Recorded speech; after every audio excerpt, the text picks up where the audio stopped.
This podcast is brought to you by the School of Advanced Study, University of London. All of our podcasts are available from our website, www.sas.ac.uk.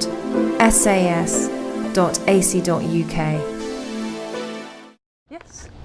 I have modified the title of my paper slightly. What you have in the program is actually the title of my abstract, when I didn't know whether my abstract might be of interest. It's just a slight modification, don't worry, it's the same topic basically.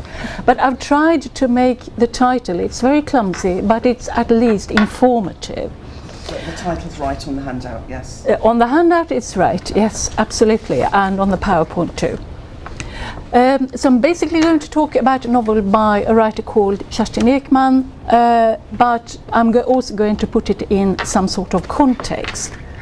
And that's why I've got this subtitle, The Swedish Contexts and Techniques and Effects in Relation to Mothering and Employment, and the second half then refers specifically to the novel by Kerstin Ekman.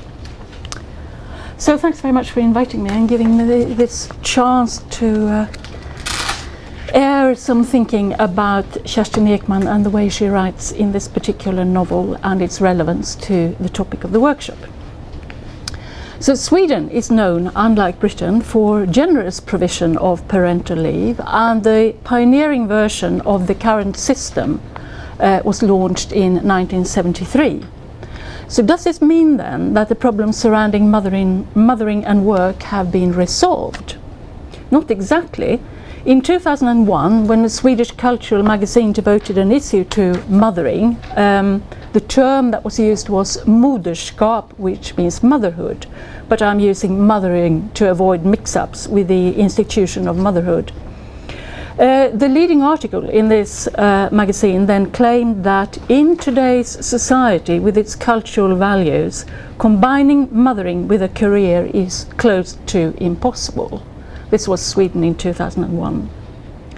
The plot of the novel by Kerstin Ekman is set mainly in the late 1990s, just a few years before this claim was made. But before I then approach Skraplotter, which means scratch cards in English, in terms of research question 8, I want to focus on research question 7 as I provide some context, an overview of mothering and employment in Sweden from the 1960s onwards. In the 1960s, women in Sweden were encouraged to take up paid employment, and especially in areas where men predominated. Sweden's Social Democrats had gained international recognition for their equality policies as early as the 1930s. But the developments in the 1960s had little to do with gender equality. The economy was booming and the labour force had to be expanded, and quickly. And the efforts to recruit women workers were accompanied by an extensive public debate on what was known then as sex roles, könsroller. And although the understanding of the concept was simplistic by today's standards, the debate helped prepare the ground for the arrival of second-wave feminism later on in the 1960s. In 1961, see if I get it here, yes, a journalist called Eva Moberg argued from a liberal perspective that the notion of women's two roles, and perhaps I should put in a footnote here, there was a book published in, I think, 1957 by Alva Myrdal and Viola Klein, and the title was Women's Two Roles, Home and Work. You can draw the conclusions yourselves, I'm sure. Eva Moberg then in 1961 argued that the notion of women's two roles was obsolete, and that parenthood was a key element of women's and men's roles as human beings. Then there was a Swedish-Norwegian sociological study published in 1962 and in English in 1967 as The Changing Roles of Men and Women. This is sort of antidote to Bowlby, mentioned before. The changing roles of men and women, and this study concluded that preschool children actually benefited from their mothers going out to work, provided that high quality childcare was available. The Swedish expansion of local authority childcare only began in the 1970s, i.e. it lagged behind the campaign to recruit women to the labour force. A Swedish sociologist called Maria Jansson has pointed to the elimination of conflict as underpinning the country's equality policies and argued that the focus on tackling the specific problems faced by the mother has depoliticized the issues involved and indeed also relations between women and men. The introduction of parental leave in 1973 got a pretty negative reception from the private sector in Sweden, and during the first decade or so, a few fathers actually made use of the opportunity to spend time at home with their young children.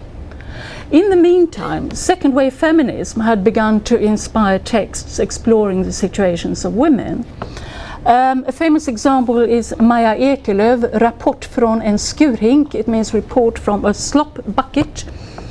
And it caused a sensation when it appeared in 1970. It has a first-person narrator who is a cleaner with teenage children. And her body is marked by decades of hard work in a Sweden represented as deeply segregated in terms of both class and gender. Then was a Finland-Swedish writer called Märta Tikkanen. Some of you have come across a novel called Man Rape in English translation. Anybody knows that? It reverses in terms of gender the traditional rape situation, and the woman who has been raped takes her revenge by raping the rapist. But what I'm referring to here are novels by Tikkanen called Nu imorgon, Now Tomorrow, also from 1970, which experiments with literary form in order to represent the situation of a harassed housewife, mother of four, who also has ambitions to write. And the text, as a kind of breathless monologue, is dedicated to my constructa dishwasher. And in a subsequent Entwicklungsroman by Tikkanen called Rödluvan, which means Little Red Riding Hood, in 1986, you get a mythical pattern which defines the husband as the wolf, the children as the cubs, and here the conflict with Little Red Riding Hood's writing career has become acute. Once she has put the cubs to bed and arranged her typewriter and papers on the dining table, the wolf invariably appears, making himself tea, dropping crumbs, dabs of marmalade on the table, and then leaving the mess. And you have the quote on your handout. For years, Little Red Riding Hood ponders these crumbs and these dabs of yogurt, honey, marmalade around her papers. Entreaties, bawling, repeated exhortations make no difference. Each time the wolf forgets to tidy up, fills every spare centimetre of the table with mess and crumbs. So, not about crumbs at all, but about what? It's a wolf marking his territory with marmalade and yogurt, giving her a signal impossible to misunderstand. In brackets, I have translated here as I have elsewhere in the paper. A novel such as Ulla Isaksson's Paradistorg, Paradise Place, on the other hand, which was published in the same year as the introduction of parental leave, 1973, foregrounded the individual and social dangers of the changes taking place. Its message being that there is too little motherliness in the world today, and this novel caused then an extensive debate. To sum up this very brief overview in terms of research question 7, Swedish literary texts in the 1970s and 80s clearly responded to the debates on mothering and employment, and undoubtedly also helped shape these debates. However, in a longer perspective, and as far as I know, there are surprisingly few Swedish literary texts about mothering and work. I think, Katarina, you've done more work on this, so you may have comments later on. Yeah. But from what I have found, the situation in Sweden is dominated, I think, by the daughter's narrative. We can discuss this later, rather as it is in Germany, Austria and Spain. And here I've relied on Jill's book, of course. Mothering and Work, though, are central to the narrative of a tetralogy by Kerstin Ekman, who then wrote the novel I'm going to talk about here. That tetralogy appeared between 1974 and 1983, and it's a representation of the emergence of modern Sweden from about the 1870s and onwards. But I, at least, have found few relevant texts dealing with the past few decades. Ekman's scratch cards, and this is the cover, a slightly weird shape of it, I think. It's a rare example then. This novel appeared in 2003. And in this novel then, the working mother is actually a minister in the Lutheran Church, which means she's in a type of post that was only open to women in Sweden in 1958, and it is still surrounded by controversy. That's Ekman herself, the leading writer in Sweden today, I would say, without any doubt. Scratch Cards is the last volume in a trilogy called Vargskinnet, which means a wolf skin. There is some information about this on your handout. And the plot is set mostly in the north of the country and covers almost the whole of the 20th century. The trilogy, and now I'm turning to research question 8 about the role of literary techniques and effects, combines first-person narration with third-person narration. So there's an I narrator and also a third-person narrator. The first-person narrator is a female Sami who is used to the nomadic life of reindeer herding, but who has settled following the death of her husband in a small village. The third-person narration is characterized by prominent focalizations. For those of you to whom this is strange, you can translate it with point of view or something like that. So the points of view of the various characters become very important in the third-person narration. And in Scratch Cards, one of the characters through whose eyes many of the events are seen is Ingefrid, who is this minister in the Lutheran Church. She's also the mother of a boy called Anand, who has been adopted from India. And the increasing focus not just on what she sees, but also on her words, including her prayers and conversations with God, occasionally has the effect of turning the sections focalized by her into first-person narration, and you'll see an example of that later on. And as I shall try to show, drawing on two different passages as my examples, these narrative techniques play a key role in terms of conveying meaning about mothering and work in Scratch Cards. The first passage, represented as a memory of Ingefrid's, pinpoints the gendering of the context in which she works in the Swedish capital in the early 1990s. One of her parishioners attempts to rape her. The man has been widowed with 2 young children, and Ingefrid has met them in connection with the funeral. She has registered that the children appear to be frightened, and the father has been smelling of alcohol. But she hasn't been prepared for him to track her down at her home address. He arrives one evening with his children in tow, and before Ingefrid's son has gone to bed, he lures her into her bedroom. He starts tearing off her clothes while subjecting her to a torrent of abuse and degrading language. She concentrates on staying silent because, of course, there are 3 children in the next room. Staying silent for the sake of these children, and she eventually manages to escape, only to find, once her attacker has left with his children, his semen deposited all over her bedroom. This event is narrated then in the first person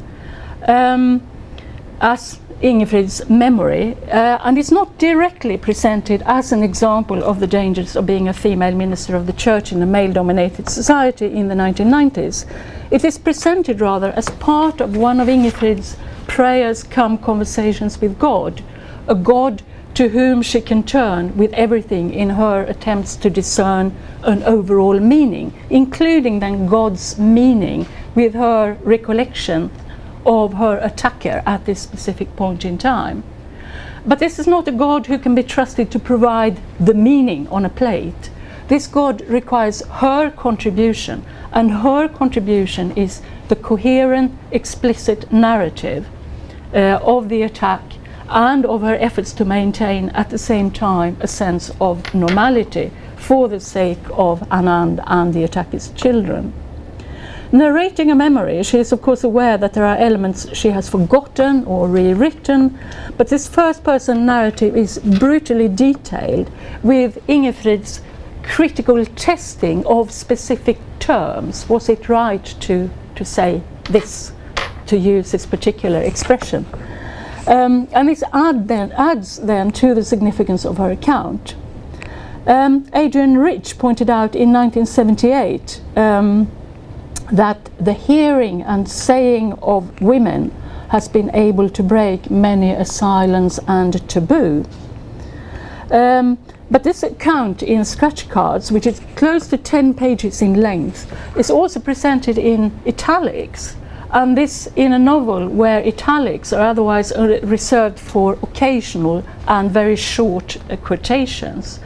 So the italics here don't only foreground Ingefrid's narrative, but also raise questions about the categorization of this narrative. We're left basically with an unsettling section of scratch cards, and I'll return to this before I finish. My other passage is an example of third-person narration, but then with Ingefrid as the person, the character, through whose eyes all is being seen. And here her thoughts aren't just represented then by the narrator, but that they sometimes also appear even directly. Ingefrid is spending increasing amounts of time in the northern village to which she has travelled in search of the mother who gave her up to be fostered. And she finds herself looking after 3 ewes. You can actually discern some sheep on the cover of the novel. So the 3 ewes, they belong to Risten, who is a Sami character who is the regular first-person narrator. It also turns out that Risten is the foster sister of Ingefrid's deceased mother. When Risten ends up in hospital following a heart attack, Ingefrid has to take care of the ewes during lambing, having no idea what to do, of course. And she searches for information on the internet, but all of this pales into insignificance in light of her powerful sense of physical identification, as her body moves in tandem with that of the first ewe in labour. And I quote, "a bodily participation of a kind she had previously only experienced with Anand, with her son." In a different context, I've read Ingefrid in terms of Braidotti's nomadic subject, and her term, she explains, is a figuration, by which she means a style of thought that evokes or expresses ways out of the phallocentric vision of the subject. So it's a figuration of a situated, postmodern, culturally differentiated understanding of the subject in general and of the feminist subject in particular. And I'd like to reinforce this reading here. Nomadic becoming, according to Braidotti, is then the emphatic proximity, intensive interconnectedness. One of Risten's ewes rejects her lamb, and Ingefrid has to learn to milk the ewe and get the newborn lamb, still wet and trembling, to drink. And once she succeeds, her sense of relief is such that she bursts into tears. The third person is narrating with Ingefrid as the focalizer, but a subsequent passage illustrates the prominence of Ingefrid's thoughts, including in direct form, and I have flagged this up by putting italics in this quote. The quote is also on your handout. Her feelings were strong and immediate, and in part she couldn't understand them. She saw a coltsfoot growing in the road, a fleshy will of iron that had pushed straight through the tarmac. Then she thought of her lamb and wished him that kind of will. When all 3 had lambed and she could sleep again at night, she was happy. I can't say anything else, she thought. But what a word! When did I last use it? She was happy that the lamb was alive, that she was able to sleep, that her nan was reasonably settled at school, and that she had found a pair of big snowmobile boots that she could use without her broken toe hurting. In Sweden today, private employers are no longer negative to parental leave, but it's been estimated that we shall have to wait until 2025 for parental leave to be shared 40-60 between fathers and mothers, and until 2034 for a 50-50 split. Calling conventional notions of centre and periphery into question, Ekman's scratch cards, with its distinctive combination of first-person and third-person narration, points towards an alternative society of environmental awareness and limitless inclusiveness, a society modelled on the installations Anand creates, and creates on a huge scale once he and Ingefrid have begun to settle in the northern village, where she gets a part-time post that has long remained unfilled. Anand works with everyday scraps such as buttons, feathers, fragments of coloured glass, bits of metal, pieces of tissue paper, which attached to threads crisscrossing a room, and with lighting and gentle movement can transform the room into a whole new and different space. So what about the father figure and the impact of the passage about the attempted rape? When Ingefrid turns up in the small village in the opening pages of the novel, it is because she's inherited the mother she never knew, but only in the final pages does she learn who her father is. Unlike her mother, he has made no attempt to contact her, and it's only when Ingefrid, having gathered enough information, eventually asks him that he confirms his identity. An artist, Ingefrid's father assists Anand with his installations and shares his delight in them, but fathering in Ekman's novel remains problematic. A social scientist has predicted that in future, men in Sweden, their power base, the industrial society, now being dismantled, will be overtaken by women who will establish what he calls the matriarchy of the communication society, and that one of the results will be far fewer children. Whether we want to believe this prediction or the scenario indicated by Ekman's novel, it seems quite possible that in the future, mothering and employment will involve issues rather different from those at the forefront over the last few decades. Thank you very much for listening.